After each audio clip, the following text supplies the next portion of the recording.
Assalamualaikum warahmatullahi wabarakatuh. Halo sahabat TV Pendidikan, bagaimana kabarnya? Semoga sahabat sehat selalu.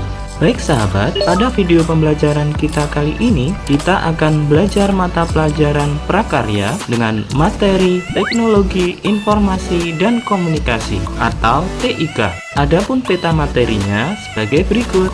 Yang pertama, kita akan belajar sejarah teknologi informasi dan komunikasi. Yang kedua, kita akan belajar media dan penghantar komunikasi.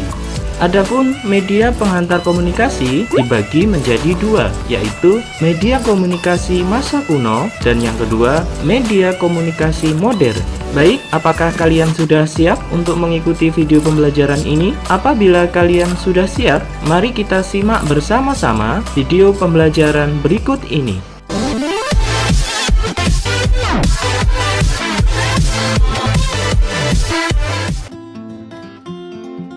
Perkembangan peradaban manusia diiringi dengan perkembangan cara penyampaian informasi yang selanjutnya dikenal dengan istilah teknologi informasi. Mulai dari gambar-gambar yang tidak bermakna di dinding-dinding gua, peletakan tonggak sejarah dalam bentuk prasasti, sampai diperkenalkannya dunia arus informasi yang dikenal dengan nama internet.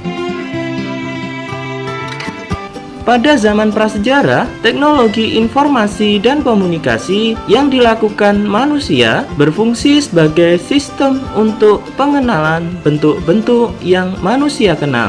Untuk menggambarkan informasi yang diperoleh, mereka menggambarkannya di dinding-dinding gua tentang berburu dan juga tentang binatang buruannya. Pada masa tersebut, manusia mulai mengidentifikasi benda-benda yang ada di sekitar lingkungan tempat tinggal mereka, kemudian melukiskannya pada dinding gua tempat tinggalnya.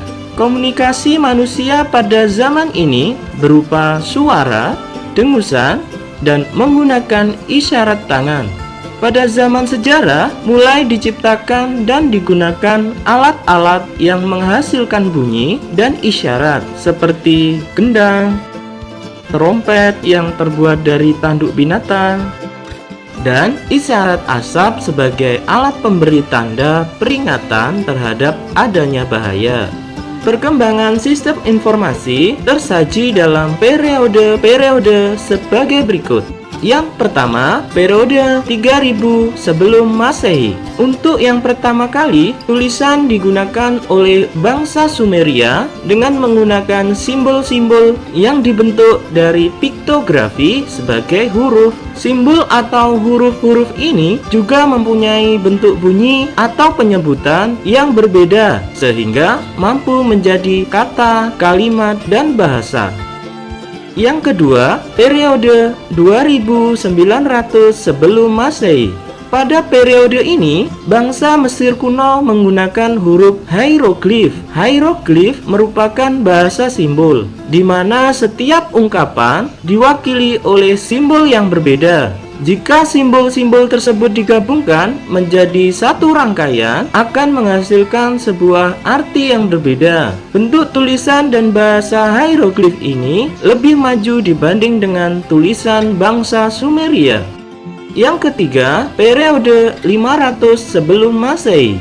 Pada periode ini, manusia sudah mengenal cara membuat serat dari pohon papirus yang tumbuh di sekitar Sungai Nil.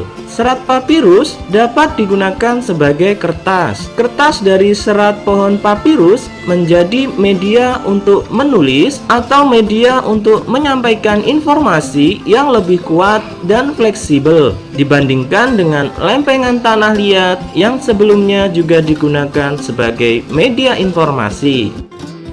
Yang keempat, periode 105 Masehi.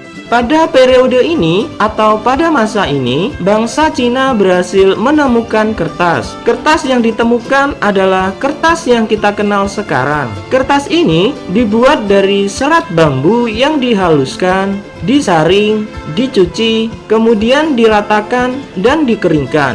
Penemuan ini juga memungkinkan sistem pencetakan yang dilakukan dengan menggunakan blok kayu yang ditoreh. Sistem ini sekarang dikenal dengan istilah sistem cap. Nah, itu tadi sahabat, sejarah singkat mengenai teknologi informasi dan komunikasi. Bagaimana? Kalian jadi paham kan apa itu teknologi informasi dan komunikasi? Wassalamualaikum warahmatullahi wabarakatuh.